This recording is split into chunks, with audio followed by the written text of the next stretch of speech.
হেই viewers, কেমন আছেন সবাই? আশা করি সকলেই ভালো আছেন। স্টোরি টেলার শ্রাবণ চ্যানেলের আরেকটি নতুন ভিডিও এক্সপ্লেনেশন সিরিজে আপনাদের সকলকে স্বাগতম। আজকে আপনাদের সাথে এক্সপ্লেন করতে যাচ্ছি অসাধারণ একটি মালায়ালাম মুভি লিটল মিস রথার। তো চলুন ভিউয়ার্স, বেশি কথা না বাড়িয়ে শুরু করা যাক আজকের মুভির এক্সপ্লেনেশন। মুভির শুরুতে আমরা অভিজিৎ নামে একটা ছেলেকে দেখতে পাই, যে একটা ফিল্ম মেকিং এর জন্য স্ক্রিপ্ট লেখার চেষ্টা করছিল। কিন্তু এমন সময় অভিজিতের মনে পড়ে যায় তার এক্স গার্লফ্রেন্ড নায়নার কথা, যার কারণে সে চাইলেও সামনে আর এক লাইনও লিখতে পারে না। ও নায়নার কথা ভাবতে ভাবতে একদমই ভেঙে পড়ে। আর এরই মাধ্যমে সিন শিফট হয়ে অভিজিৎ আর নায়নার লাভ স্টোরি দেখানোর জন্য আমাদেরকে অতীতে নিয়ে যাওয়া হয়, যেখানে অভিজিৎ তখন ছিল কলেজের 3rd ইয়ারের স্টুডেন্ট আর নায়না সবেমাত্র 1st ইয়ারে অ্যাডমিশন নিয়েছে। এখানে নায়নার পুরো নাম ছিল নায়না রাউথার। সে ছিল মুসলিম, অন্যদিকে অভিজিৎ ছিল হিন্দু। কিন্তু অভিজিতের এ নিয়ে কোনো সমস্যাই ছিল না। ও প্রথম দেখাতেই নায়নাকে পছন্দ করে ফেলেছিল। যাই হোক, এখানে কলেজে নতুন হওয়ায় অভিজিতের বন্ধুরা নায়নাকে র্যাগিং করতে নেয়। ওরা নায়নাকে ডেয়ার দেয় কোনো কিছুর সাহায্য না নিয়ে নায়নার কপালের টিপ অভিজিতের কপালে লাগাতে হবে, যে বিষয়টা ছিল একদমই ডিফিকাল্ট। কারণ নায়নার থেকে অভিজিৎ উচ্চতায় ছিল বেশ অনেকটাই লম্বা। নায়না যেখানে ছিল মাত্র 4 ফিট, সেখানে অভিজিতের উচ্চতা ছিল 6 ফিট, যার কারণে নায়না কোনোভাবেই নিজের কপালের টিপ অভিজিতের কপালে লাগাতে পারছিল না। যেটা দেখে অভিজিৎ ছোট্ট নায়নাকে ধরে উঁচু করে ওর কপালের টিপ নিজের কপালে লাগিয়ে নেয়। কিন্তু এই বিষয়টা নায়নার একদমই ভালো লাগে না। আর এরপর থেকেই অভিজিৎ নায়নার পিছনে শুরু করে এবং নায়নাকে ইমপ্রেস করার জন্য প্রতিদিনই কিছু না কিছু গিফট নিয়ে ওর সামনে হাজির হতে থাকে। এছাড়াও অভিজিৎ ছিল একটা মধ্যবিত্ত ফ্যামিলির ছেলে, তাই ওর কাছে তেমন টাকা পয়সাও থাকতো না, যার কারণে সে তার বন্ধুদের থেকে কখনো জামা কাপড়, কখনো সানগ্লাস, আবার কখনো বাইক নিয়ে নায়নার কাছে আসতো, যাতে নায়না ওর এমন অ্যাটেন্ডেন্স দেখে ওর প্রতি আকৃষ্ট হয়ে যায়। এবং আসলে সেটাই ঘটে। নায়নাও একটা সময় অভিজিৎকে পছন্দ করতে শুরু করে ও অভিজিতের প্রেমের প্রস্তাবও গ্রহণ করে নেয়, যার কারণে অভিজিৎ এবং ক্যাম্পাসের বাকি সবাই অনেক খুশি হয়। আর এখান থেকেই ওদের লাভ স্টোরি শুরু হয়। তারা একসাথে অনেকটা সময় কাটাতে লাগে এবং প্রায় একসাথে ঘুরে বেরিয়ে সেগুলোর ভিডিও করে রাখে ওদের প্রেমের স্মৃতি হিসেবে। আর এভাবেই হাসি খুশিভাবে বেশ কিছুদিন কেটে যেতে লাগে। এরই মধ্যে হঠাৎ একদিন কলেজ থেকে জব অ্যাপ্লাই করার ফাংশনে অভিজিৎ ইন্টারভিউ দিতে যায়। কিন্তু এমন সময় নায়না সেখানে চলে আসে এবং অভিজিতের কাছে জিজ্ঞেস করে সে কেন এখানে জবের ইন্টারভিউ দিতে এসেছে। তখন অভিজিৎ নায়নাকে বলে, আমরা যেহেতু একে অপরকে ভালোবাসি, তাই শীঘ্রই আমরা বিয়ে করে নেব। তখন আমার যদি কোনো জব না থাকে, তাহলে আমি তোমার দেখভাল কিভাবে করব। এদিকে নায়না খুব ভালোভাবেই জানতো অভিজিতের স্বপ্ন বরাবরই একজন ফিল্ম ডিরেক্টর হওয়ার। তাই নায়না অভিজিৎকে বলে, এসব চাকরির ইন্টারভিউ বাদ দাও আর নিজের ফিল্মের কাজের দিকে মনোযোগ দাও। তুমি যখন একজন সাকসেসফুল ডিরেক্টর হয়ে যাবে, তখন দেখবে আমাদের সংসার এই জবের চাইতেও আরো ভালোভাবে চলবে। এখানে নায়নার মুখে এমন কথা শুনে অভিজিৎ অনেক খুশি হয় এবং চাকরির ইন্টারভিউ বাদ দিয়ে ফিল্মের দিকে মনোযোগ দিতে শুরু করে। এরপর সিন বর্তমানে আসে, যেখানে দেখা যায় অভিজিৎ তার বন্ধু আরুণের সাথে তাদের কলেজের অন্য একটা বন্ধু সান্তোষের পার্টিতে আসে। কিন্তু এখানে সান্তোষ নেশার করে অভিজিৎ এবং অভিজিতের লাভ লাইফ নিয়ে অনেক হাসি ঠাট্টা করতে শুরু করে। সে অভিজিৎকে বিভিন্নভাবে অপমান করতে থাকে, কারণ কিছুদিনের মধ্যেই নায়নার অন্য একটা ছেলের সাথে বিয়ে হয়ে যাচ্ছিল। অন্যদিকে দেখা যায় নায়নার বিয়ের প্রস্তুতি চলছে। নায়নার ফিয়ান্সি শাফিক একটা সম্ভ্রান্ত ফ্যামিলির ছেলে এবং তার একটা ভালো সরকারি চাকরিও রয়েছে, যার কারণে নায়নার বাবা যৌতুক হিসেবে শাফিককে 80 লাখ টাকা দিতে যাচ্ছিল। এদিকে শাফিকদের বাড়ি থেকে নায়নার জন্য জামা কাপড় পাঠানো হয়, কিন্তু জুতো পরতে গেলে দেখা যায় সেটা নায়নার পায়ের মাপের তুলনায় কিছুটা ছোট ছিল, যার কারণে জুতো পায়ে পড়তেই নায়না হোঁচট খেয়ে সেখানে পড়ে যায়। তখন নায়না শাফিককে ফোন করে এই বিষয়টা খুলে বলে। এরপর শাফিক নায়নাকে বলে, শপিং বাবা মা করেছে, তাদের হয়তো ভুল হয়েছে, আর একদিনের যেহেতু ব্যাপার, তাই কোনো মতে এটা অ্যাডজাস্ট করে নাও। এর মধ্যে নায়না আবার জানতে পারে যে তার বাবা যৌতুক হিসেবে শাফিককে 80 লাখ টাকা দিচ্ছে, যে বিষয়টা তার একদমই ভালো লাগে না। তাই সে শাফিককে ফোন দিয়ে জিজ্ঞেস করে তার বাবা যৌতুকের টাকা তাদের দিচ্ছে, এই ব্যাপারে সে কিছু জানে কিনা।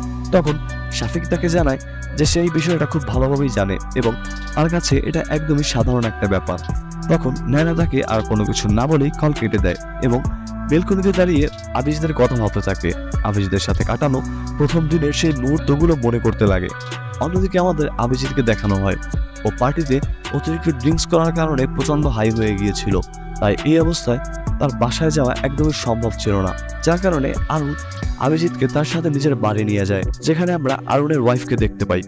আরনের ওয়াইফ রাতের বেলায় বাড়িতে বসে অফিসের কাজ করত, যার কারণে রাতের বেলায় তাদের বাচ্চাকে দেখাশোনার কাজ আরনকেই করতে হতো।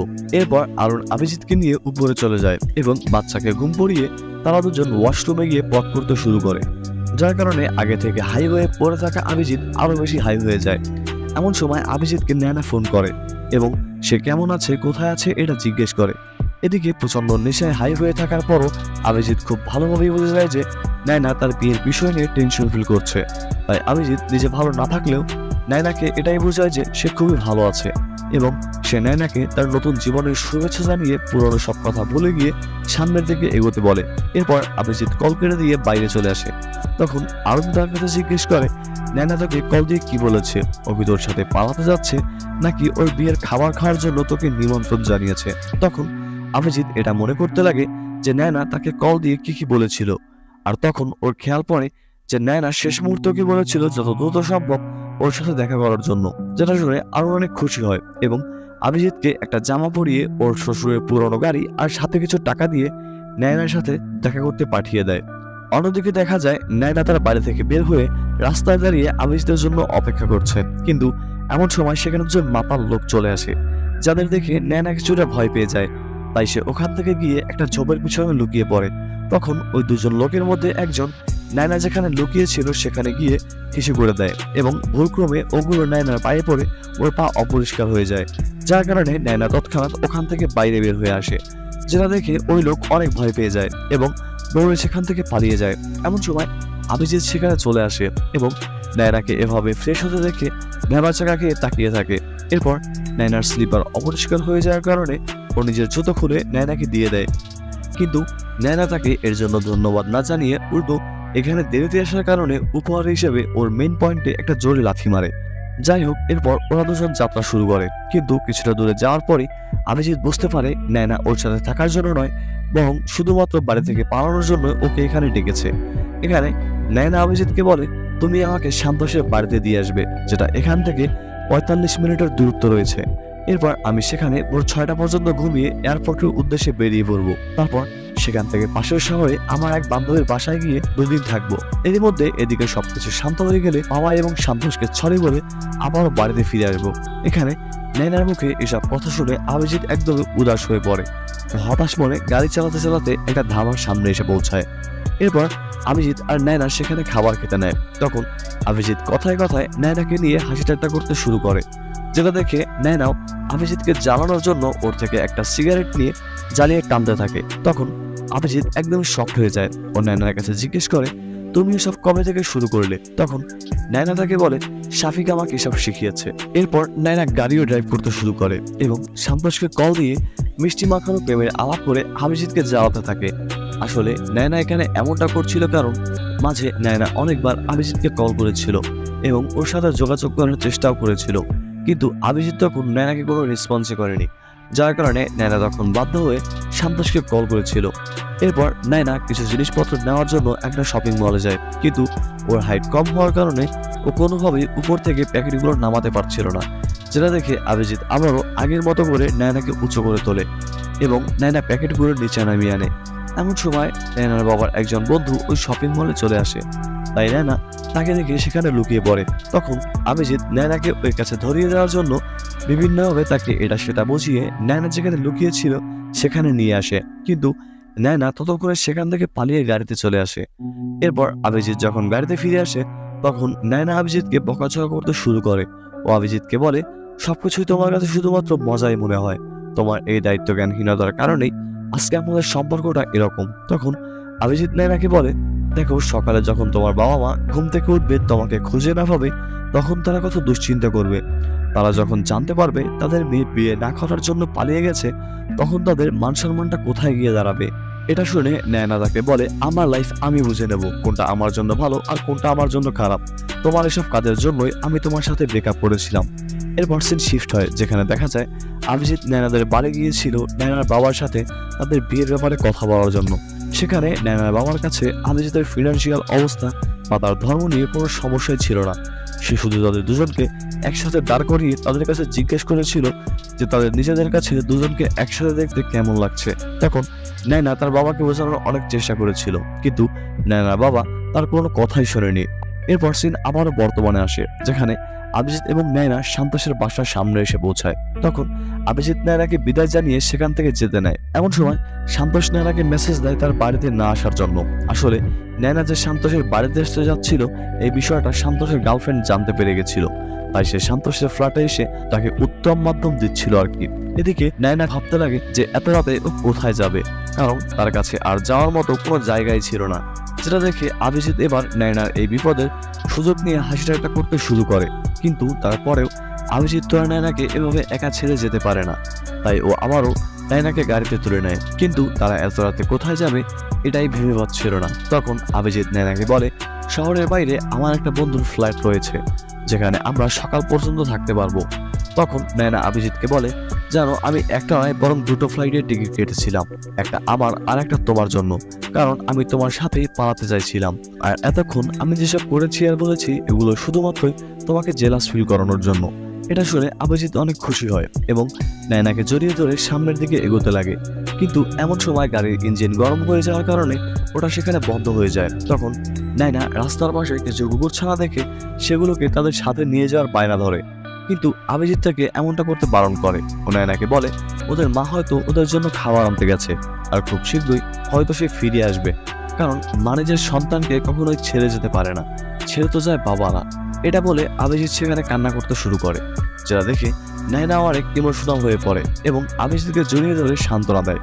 এর বেশ কিছু সময় পর ওরা গাড়িতে ডিজেল নেওয়ার জন্য একটা পেট্রোল পাম্পে গিয়ে থামে। তখন নায়না ফ্রেশ হওয়ার জন্য সেখানকার ওয়াশরুমে যায়। এদিকে অভিজিতের কাছে তেমন টাকা পয়সা ছিল না, যার কারণে ডিজেলের দাম দেওয়ার জন্য ও নায়নার পার্স থেকে টাকা বের করতে যায়। তখন অভিজিৎ নায়নার পার্সের মধ্যে একটা ইউজ করা প্রোটেকশনের প্যাকেট দেখতে পায়, যেটা দেখে অভিজিৎ একদমই শকড হয়ে যায়। অন্যদিকে পেট্রোল পাম্পের কর্মচারী গাড়ি ভালোভাবে চেক না করে ডিজেলের জায়গায় পেট্রোল দিয়ে দেয়। আর অভিজিৎ যখন এসে এটা দেখতে পায় তখন সে প্রচন্ড রেগে ওই কর্মচারীর সাথে তর্ক শুরু করে, যেটা দেখে নায়না অভিজিৎকে চোখ পরিয়ে দিয়ে এই দোষটা ওর ঘাড়ে চাপিয়ে দেয়। এরপর আর কি বেচারা অভিজিৎ গাড়িটাকে কোনো মতো ঠেলে পাম্প থেকে একটু সামনে নিয়ে আসে। এমন সময় সেখানে বৃষ্টি শুরু হয়।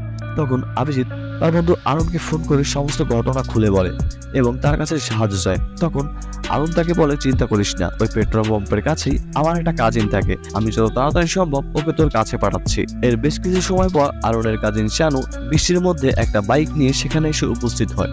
তখন অভিজিৎ তাকে দেখে একদমই শকড হয়ে যায়, কারণ ও ভেবেছিল এই ছেলে হয়তো কারে নিয়ে আসবে, কিন্তু ও আসলো বাইক নিয়ে। আর এখন এই বাইকে যাওয়া ছাড়াও ওদের কাছে আর কোনো উপায় ছিল না, যার কারণে তারা ট্রিপলিং করেই সামনের দিকে এগোতে লাগে। এমন সময় নায়নার কাছে শাফিকের মেসেজ আসে। শাফিক নায়নাকে বলে, তুমি সন্ধ্যায় আমাকে যে কথাটা বলেছিলে আমি সেটা অনেক ভেবে দেখেছি। তোমার বাবার থেকে ওই ৮০ লাখ টাকা নেওয়ার জন্য আমি সত্যি অনেক দুঃখিত, কিন্তু এটা আমি আপাতত আমার দরকার বলেই তার কাছ থেকে নিচ্ছি, তবে এটা আমার বেতনের টাকা দিয়ে অবশ্যই শোধ করে দেব। আমি এই বিষয়টা নিয়ে অনেক লজ্জিত, আর আমি সত্যি তোমাকে অনেক ভালোবাসি। যেটা দেখে নায়না কিছুটা বিভ্রান্তির মধ্যে পড়ে যায় যে তার এখন কি করা উচিত। এরই মধ্যে অভিজিৎ চা খাওয়ার জন্য একটা টঙের দোকানের কাছে এসে দাঁড়ায় এবং সেখান থেকে কিছু খাবার নিয়ে খেতে লাগে। তখন অভিজিৎ দেখতে পায় নায়না এখনো শাফিকের সাথে চ্যাটিং করছে, আর এটা দেখে অভিজিতের ধৈর্যের লিমিট ক্রস হয়ে যায়। সে আর কোনোভাবেই নিজেকে কন্ট্রোল করতে পারে না, ও নায়নাকে অনেক বাজেভাবে বকাঝকা করতে শুরু করে এবং নায়নার ব্যাগের মধ্যে পাওয়া ওই ইউজ করা প্রোডাকশনের প্যাকেটের কথা ওর কাছে জিজ্ঞেস করে। ও নায়নাকে বলে, তুমি তাহলে শাফিকের সাথে সবকিছু করে নিয়েছো। এটা শুনে নায়না একদমই ভেঙে পড়ে। ও কান্না করতে করতে অভিজিৎকে বলে, আসলে আমিই হচ্ছি একটা বোকা, তাই বারবার তোমাকে বিশ্বাস করে তোমার কাছে ফিরে আসি, আর তুমি বারবার এটাই প্রমাণ করাও যে আমার করা এসব কাজ শুধুমাত্র ভুলই। তুমি আর তোমার এই চিন্তা ভাবনা কখনোই বদলাবে না, এজন্য তোমার থেকে দূরে থাকাটাই বেটার। এসব বলে নায়না তার সমস্ত জিনিসপত্র নিয়ে সেখান থেকে চলে যেতে নেয়। তখন অভিজিৎ শিনুকে বলে, আমাদের যেভাবেই হোক নায়নাকে ওদের বাড়ি ফিরিয়ে দিয়ে আসতে হবে। এরপর অভিজিৎ নিজে বাইক ড্রাইভ করতে শুরু করে এবং এভাবে চলতে চলতে বড় হওয়ার সাথে সাথে ওরা নায়নাদের বাসায় এসে পৌঁছায়। তখন নায়না অভিজিৎকে বলে, জানো ওই প্রোডাকশনের প্যাকেটটা তখনকার ছিল যখন আমরা শেষবারের মতো একসাথে সময় কাটিয়েছিলাম, আমি ওটা তোমার স্মৃতি হিসেবে রেখে দিয়েছিলাম। এদিকে অভিজিৎ এই বিষয়টা আগেই বুঝতে পেরেছিল, কিন্তু ও এটা ভাবছিল যে ওর না আছে কোনো জব আর না আছে একটা ভালো ক্যারিয়ার, তাই ও নায়নার জন্য পারফেক্ট না। অভিজিতের মধ্যে শাফিকই নায়নার জন্য পারফেক্ট ছিল, কারণ শাফিক এস্টাবলিশ ছিল এবং ও অনেক ভালো টাকাও কামাতো। যার কারণে অভিজিৎ ইচ্ছে করেই নায়নার সাথে এমনটা করেছিল। কিন্তু শেষ সময় নায়না যখন সেখান থেকে চলে যাচ্ছিল তখন অভিজিৎ এটা বুঝতে পারে যে ও নায়নাকে যেতে দিয়ে ভুল করছে। যার কারণে ও নায়নাকে গিয়ে বলে, চলো আমরা আবার এয়ারপোর্টে ফিরে যাই। কিন্তু নায়না এবার অভিজিতের হাত ছেড়ে দেয় ও অভিজিৎকে বলে, আমাদের দুজনের যাত্রা এ পর্যন্তই ছিল, আর এই কষ্টটা তোমার পাওয়া উচিত ছিল। হয়তো তুমি এখন তোমার জীবনের এই কাহিনী নিয়ে তোমার মুভির জন্য একটা সুন্দর কাহিনী লিখতে পারবে। এরপর সিন শিফট হয় এবং মুভির শেষ দৃশ্যে দেখা যায় নায়নার বিয়ে হয়ে যাচ্ছে, আর অন্যদিকে দেখা যায় অভিজিৎ তার মুভির জন্য একটা সুন্দর স্ক্রিপ্ট লিখে ফেলেছে এবং সেই মুভিটির মাধ্যমে ও অনেক জনপ্রিয়তাও পেয়েছে। আর এখানে এই অসাধারণ মুভিটির সমাপ্ত ঘটে। তো ভিউয়ার্স, আজকের গল্পটা আপনাদের কাছে কেমন লাগলো আপনারা অবশ্যই এটা কমেন্টের মাধ্যমে জানাবেন। আর ভিডিওটি ভালো লাগলে অবশ্যই চ্যানেলটি সাবস্ক্রাইব করে পাশে থাকা বেল আইকনটি অন করে আমাদের সাথেই থাকবেন এই চ্যানেলের নতুন নতুন ভিডিও সবার আগে পাওয়ার জন্য। তো ভিউয়ার্স, আজকের মতো এতটুকুই। সবাই ভালো থাকবেন, সুস্থ থাকবেন। আল্লাহ হাফেজ।